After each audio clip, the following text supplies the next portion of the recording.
Okay, what's up, boys and girls? So I just did a video on what in the hell? Sorry about that. So I just did a video on that guy right there, and I'm using my other camera, so I'm apologizing if it's a little shaky.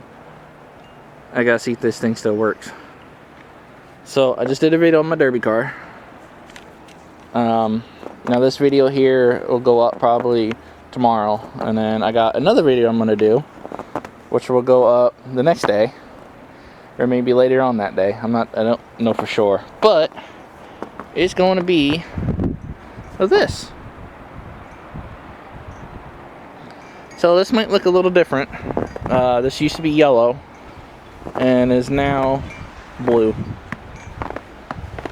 So this is the one I used to call the yellow truck. It's a 74 Dodge W100. It's not a custom 100. That's not it. This is a adventurer. It's a camper special. But this is the one that I got a name for it now. And it is, let me get this into focus for you, Big Dirty. Yep, that's what I call him now. So this has a 360 in it. It used to be a 318. 318 that was in it blew up coming down the mountain up here. I sent the rod out in it. But this, holy crap. So the 360 that's in it is semi-built. I would say mild built. There's nothing done with the bore or nothing like that, but it has a ported intake. It has a cam in it that's one step higher than a towing cam, so it's probably like a class 2 towing cam. It has a high, I don't know if it's either high volume or high pressure pump. I believe it's a high volume pump. Yeah, that's pretty much about it. And of course, an exhaust still comes out the back. Well, it comes out the side right there. I don't know if you can't really see it. You'll see it once I start it.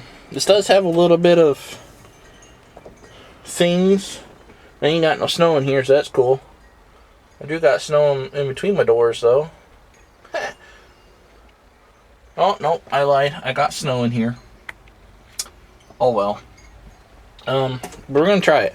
So, I do got a fuel pump on it. I got 2 fuel pumps on it, technically. 2 electric fuel pumps. The mechanical one that was on it, I was having issues, so I just took that off and I put a electric fuel pump on it.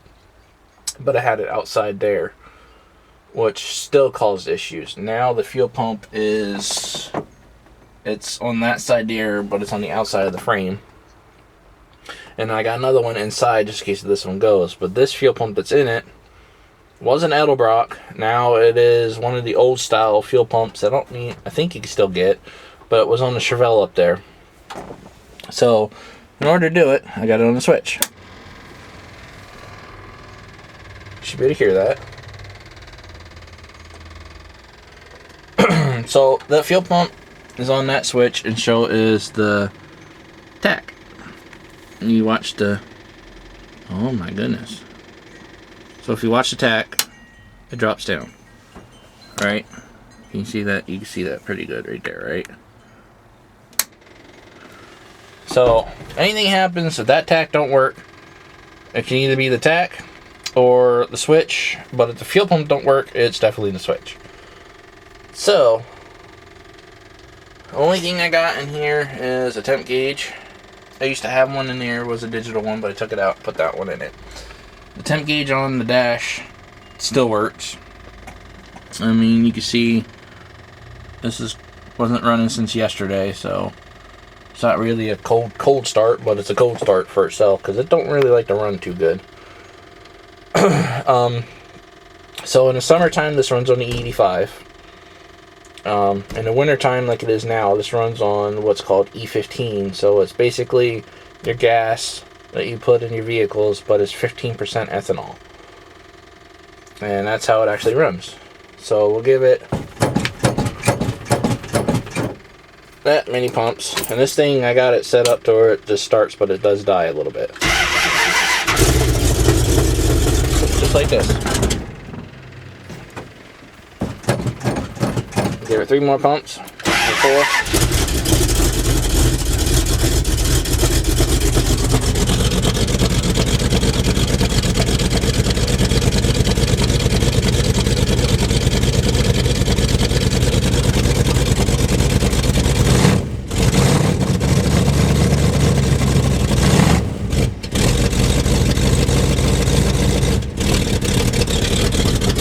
Yep. That's Big Dirty for you.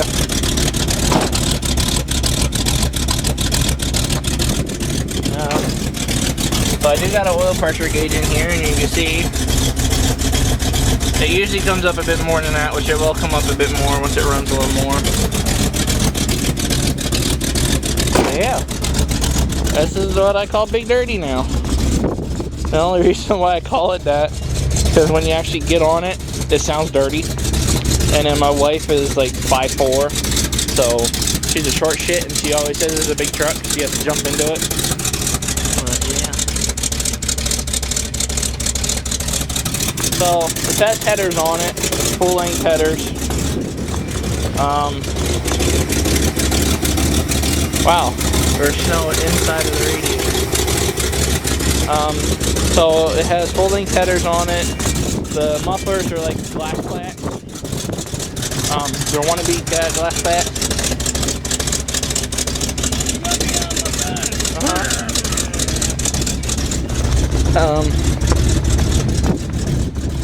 I'll show you them here. Crazy old neighbor. There. That's all they are. They're cheap ones. They're only like $25, and they sound like this. I'll give it a little rev. I know she's coming.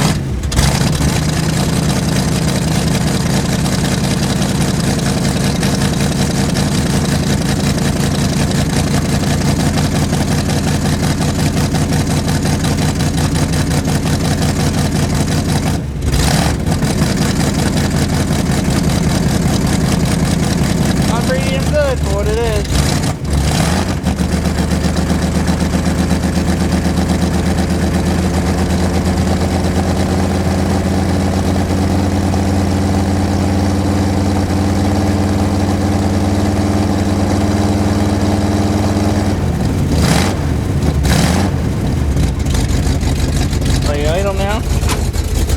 Okay, the choke sounds like it's off now.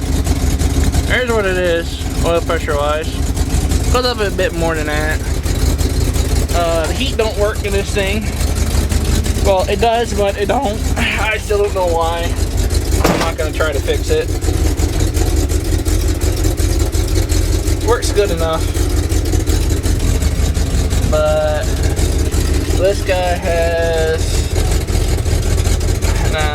71,000, looks like. What is it? 71,508.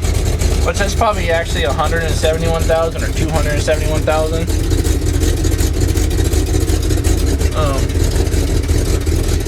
This truck's been pretty much around the block and back, so it's been through. See, this is the second transmission that's in it. This makes the 4th engine, I believe. I think 4th engine. I'm not too entirely sure. Don't quote me on it, but I believe it's the 4th engine. Because I did 2 of them. The recent one that blew up was my mistake.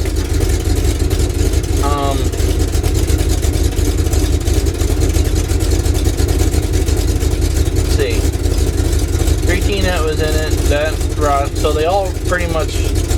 First one rod knot. The second one crank knot because I fucked up on it. That one there, I put the bearing in that wasn't for it, and it was too small, so it cranked over really, really hard. So I got a video of it cranked when I first got it running. And of course that one then went. This one here, my buddy had it in his derby car, pretty much, if I open up the hood, exactly how he had it, but he had stacks on it. That's the only difference that it is right now. And then he had a points distributor. This is an electronic distributor. Okay, I'll let that guy run out of gas now. Best thing about it, just turn the fuel pump off. You can still let it run a little bit and just let it run out of gas. Actually, I'm just going to shut it off. Good enough for me, because I need this to go to the farm tomorrow. I'm going to have another video as of tomorrow, too, to do. Let's see. Yeah. So, when my buddy had this engine, that's all he did to it was just cam and intake porting, and then it ran off of 110 fuel. Well, when I got it, I pretty much just put my carburetor on it. That I had was the same thing. It was an Edelbrock.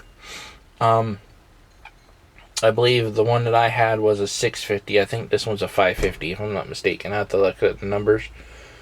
Now, I never touched the carburetor on this. This is how it is. So, that's why it runs on either E85 in the summertime, or it'll run on E15 in the wintertime. I never did nothing to the jetting to make it run on regular fuel. It'll run on regular fuel, but, it runs best on either E15 or E85. It'll run on 93. It won't run on anything else. It won't run on 87 or any other lower brands. 93 for what we have is 93. From there on up is the only thing that it runs best on. Now the cam and crank and everything they have for the timing set, it is degreed. So the crank is degreed 4 degrees advance, and the cam is 2 degrees advance. So this is pretty much set up for pure power. And this is the vehicle that I am going to use to tow my derby car with. So there'll be a video on all that subjects there. Hopefully, maybe. I don't know. But I'm going to sign this video off, because I am going to start another one while I have battery life and start another vehicle. Or to be that one right there. So until the next video, which I'm going to make actually right now after I get done with this, I'll see you in the next one. Later.